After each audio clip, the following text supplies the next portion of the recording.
नमस्कार दोस्तों, स्वागत है आपका हिंदी नॉलेज शो में। तो दोस्तों, स्क्रीन पर आप जो फोटो देख रहे हैं ना, ये एक फोटो नहीं है, ये एक इतिहास है जो अब से कुछ घंटे पहले रचा जा चुका है। और ऐसा जियोपॉलिटिकल इवेंट कई दशकों में एक बार होता है।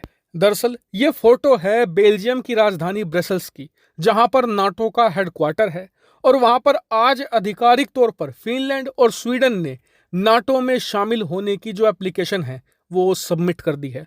और फास्ट ट्रैक तरीके से स्वीडन और फिनलैंड को नाटो में शामिल कर लिया जाएगा। और उसके बाद रूस चाहकर भी फिनलैंड और स्वीडन पर हमला तो छोड़िए, टच भी नहीं कर पाएगा। और आप में से कई लोग होंगे जो व्लादिमीर पुतिन को पसंद करते होंगे या रूस का समर्थन करते होंगे।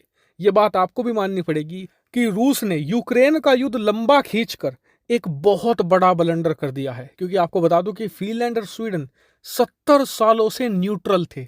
जी हाँ, पिछले 70 सालों में सोवियत यूनियन भी बना, उसके बाद रशिया भी बना। अमेरिका, पश्चिमी देशों ने सबने जमकर प्रेशर बनाया फिनलैंड स्वीडन पर कि आप नाटो में शामिल हो जाइए। लेकिन इन्होंने रूस के साथ दोस्ती बनाई रखी, रूस के साथ संबंध नहीं तोड़े, नाटो में शामिल नहीं हुए। लेकिन रूस यूक्रेन युद्ध ने इन्हें भी डरा दिया। और इस युद्ध के दौरान रूस ने फिनलैंड स्वीडन को जो धमकियां दी, उससे मजबूर हो गए दोनों देश नाटो में शामिल होने को।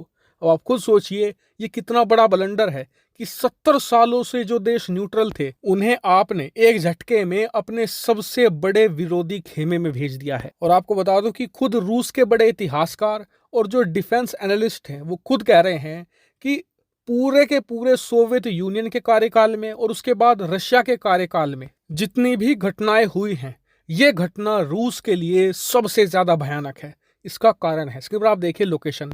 अब देखिए रूस के ठीक ऊपर बसा हुआ है फिनलैंड और उसके पीछे है स्वीडन। अब दोनों देश महत्वपूर्ण क्यों हैं? क्योंकि सबसे पहले फिनलैंड के नाटो में शामिल होते ही नाटो की फौज फिनलैंड में आ जाएगी, बड़े बड़े बमवर्षक, बड़े बड़े सैन्य बेस। और नाटो की सारी फौज रूस के सर पर बैठी रहेगी, क्योंकि लोकेशन ही ऐसी है फिनलैंड की। उसके बाद आप देखिए स्वीडन की लोकेशन। स्वीडन पूरे के पूरे बाल्टिक सी को डोमिनेट करता है। यहां पर नाटो की फौज अब आने वाली है और बाल्टिक सी पर अब संपूर्ण कब्जा हो जाएगा नाटो का। रूस को जब चाहे तब ये ब्लॉक कर देंगे। और आपको बता दूं कि रूस के पास 2-3 रूट ही हैं जिससे वो दुनिया से जुड़ सकता है।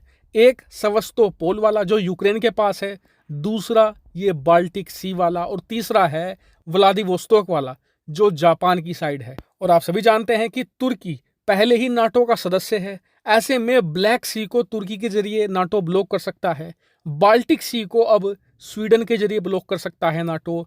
अब बचा जापान वाला, तो वहां पर ऑलरेडी जापान और अमेरिका की भारी भरकम 7th फ्लीट तैनात है। तो यानी कि पूरी तरीके से रशिया को ब्लॉक कर दिया जाएगा। और ये रशिया के लिए यकीन मानिए बहुत ही दुखद घटना है। और पिछले 3-4 घंटों में जब से ये खबर आई है कि दोनों देश सबमिट कर चुके हैं अपनी एप्लीकेशन नाटो में शामिल होने की, पूरे रूसी खेमे में निराशा छा चुकी है।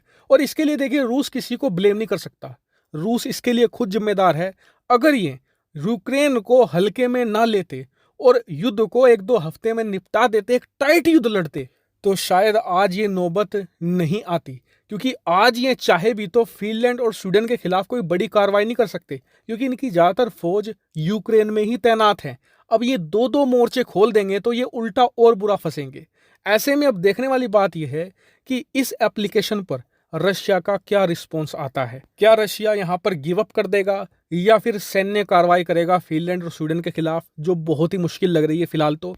लेकिन अब जो भी होगा आने वाले 1-1.5 हफ्ते में हो जाएगा, क्योंकि उसके बाद तो फिनलैंड और स्वीडन नाटो में शामिल हो चुके होंगे। क्योंकि इनका जो प्रोसेस है वो बहुत ही ज्यादा अल्ट्रा फास्ट करने वाला है यूरोप और अमेरिका।